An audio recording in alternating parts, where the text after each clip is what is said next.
Hi guys, welcome back to my YouTube channel. ನಾನು ನಿಮ್ಮ ಶಬನ. ಇವತ್ತು ಮಟನ್ ಸಾಂಬಾರು ಯಾವ ಥರ ಮಾಡೋದು, ಮಟನ್ ಕರ್ರಿ ಯಾವ ರೀತಿ ಮಾಡೋದಂತ ಹೇಳ್ಕೊಡ್ತಾ ಇದ್ದೀನಿ. ನಮ್ಮ ಮನೇಲಿ ಸಂಡೇ ಸ್ಪೆಷಲ್.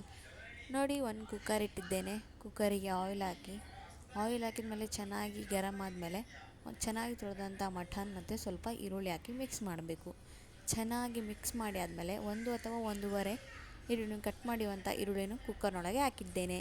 ಇದಾದಮೇಲೆ ನಿಮಗೆ ರುಚಿಗೆ ತಕ್ಕಷ್ಟು ಖಾರದ ಪುಡಿ, ಅರಿಶಿಣ ಪುಡಿ ಹಾಕಿ ಮಿಕ್ಸ್ ಮಾಡಬೇಕು. ಚೆನ್ನಾಗಿ ಮಿಕ್ಸ್ ಮಾಡಿ ಆದಮೇಲೆ ಖಾರದ ಪುಡಿ, ಅರಿಶಿಣ ಪುಡಿ ಹಾಕೊಂಡು ಅದ್ರ ಜೊತೆಗೆ ಅಲ್ಲ ಬೆಳ್ಳುಳ್ಳಿ ಪೇಸ್ಟ್ ಹಾಕೊಂಡು ಮಿಕ್ಸ್ ಮಾಡಬೇಕು.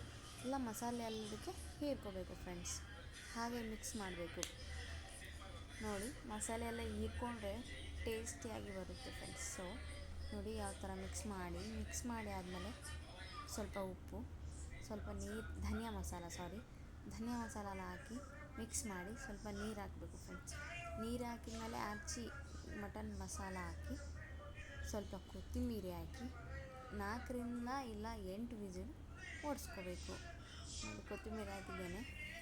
ಚೆನ್ನಾಗಿ ಮಿಕ್ಸ್ ಮಾಡಿ ಆದಮೇಲೆ ಕುಕ್ಕರ್ನ ಕ್ಲೋಸ್ ಆದಮೇಲೆ 8 ವಿಸಿಲ್ ಆಗಬೇಕು ಫ್ರೆಂಡ್ಸ್. 8 ವಿಸಿಲ್ ಆದಮೇಲೆ ತೋರಿಸ್ತಾ ಇದ್ದೀನಿ. ನೋಡಿ ಈಗ ಆಗಿದೆ. 8 ವಿಸಿಲ್ ಆದಮೇಲೆ ತೋರಿಸ್ತಾ ಇದ್ದೀನಿ. ನೋಡಿ ಯಾವ ಥರ ಎಣ್ಣೆ ಮೇಲೆ ಬಂದಿದೆ. ನೋಡಿ ಯಾವ ಥರ ಕುದ್ದಿದೆ. ಪೀಸ್ ನೋಡೋಕೆ ತುಂಬ ಚೆನ್ನಾಗಿತ್ತು ಫ್ರೆಂಡ್ಸ್.